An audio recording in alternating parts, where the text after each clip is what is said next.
Hoy estamos en la sede de MSD para entrevistar a Louise Houson, presidenta regional de Europa Central y Canadá de MSD.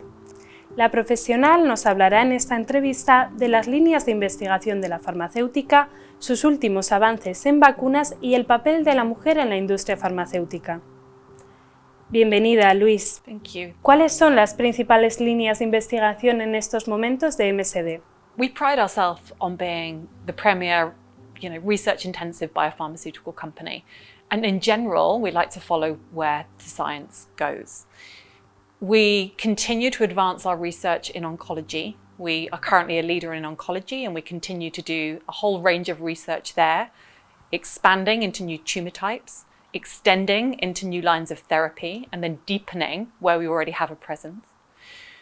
We are also researching into vaccines. We have a proud legacy in vaccines with vaccines such as HPV, a pneumococcal portfolio, and children's vaccines. And we continue to research both into developments in or extending our reach in those vaccines and in new therapeutic areas such as dengue and RSV. And then we also have a proud pipeline in other therapeutic areas. So in particular, and of note this week, in cardiovascular disease. We've just been at the ACC and had some great clinical trial results in the areas of pulmonary arterial hypertension and high cholesterol. But then we also have a broad pipeline in neurology, immunology, and metabolic diseases. So we're really proud of the pipeline that we have. We currently have over 120 discovery and early development programs, and that's really our commitment to research as an organization. ¿Hacia dónde se dirigen sus trabajos en oncología? So we remain really committed to oncology. We're proud of the leadership position that we have, and we're continuing to both expand, extend, and deepen.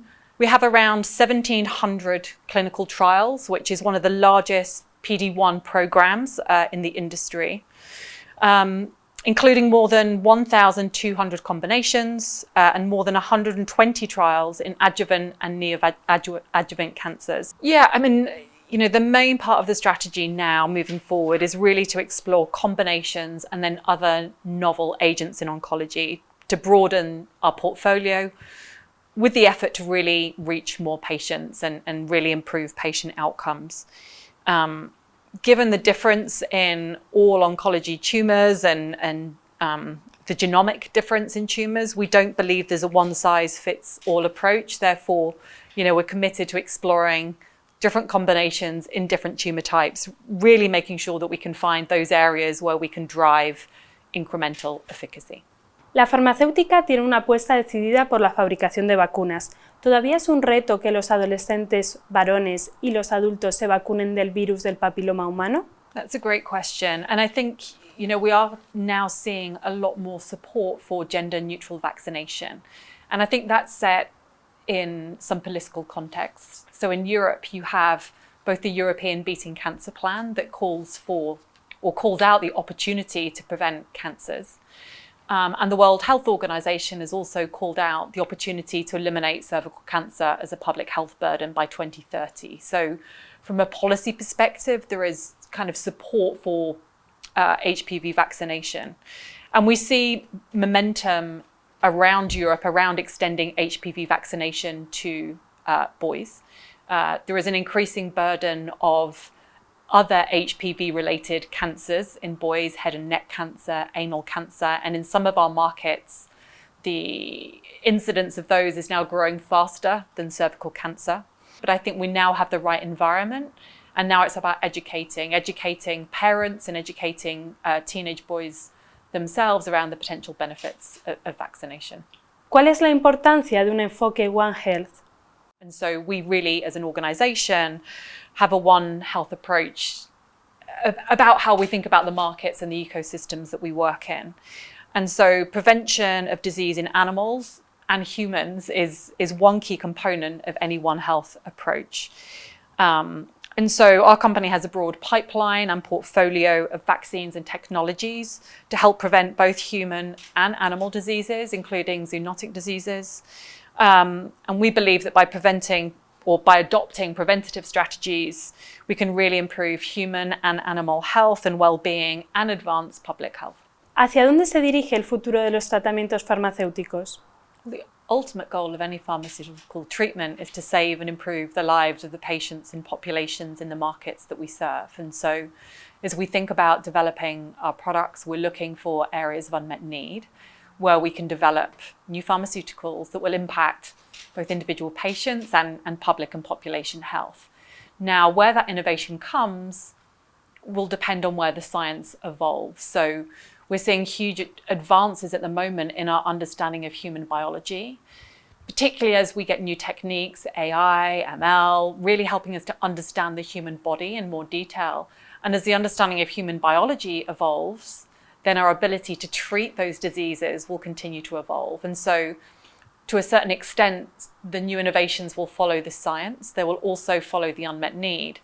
But the ultimate goal of any pharmaceutical company is to develop life-saving, life-changing innovations, medicines and vaccines that will impact individual patients and public health at large. El 8 de marzo es el Día Internacional de la Mujer. ¿Existe un techo de cristal en la industria farmacéutica? But I think if you look at organizations like ours, if you look at the proportion of women in very senior positions in the organization, then I think we're demonstrating that it is possible for women to progress to the very highest levels of the industry. There are a number of female CEOs now in the industry. That's not to say that it's easy. That's not to say there's not more that we can do. But I do genuinely believe that, in particular, my organization is one that really values its female employees. We're given equal opportunities. I believe I've had a really good opportunity to thrive here and show what I can do. And I think that comes from having diverse employees and a really inclusive environment. And in particular, I think for our company, we have a number of male allies who sponsor females and really enable us to be our best at work. Por hablar un poco más de su experiencia personal, ¿cómo ha sido su camino para llegar hasta este puesto?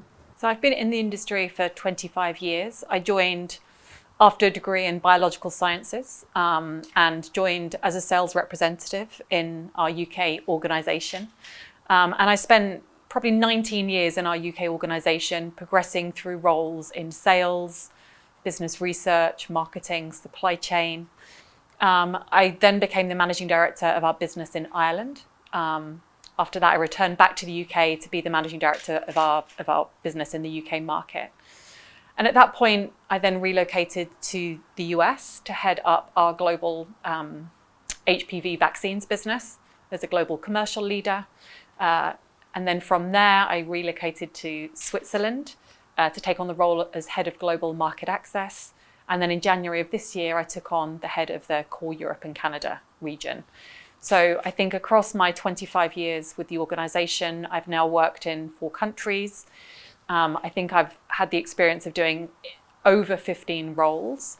And one of the reasons that I love this organisation is it has afforded me the opportunity to do lots of different jobs in different geographies. And that has enabled me to get to the position I am today. Muchas gracias por su tiempo, Louise. Thank you.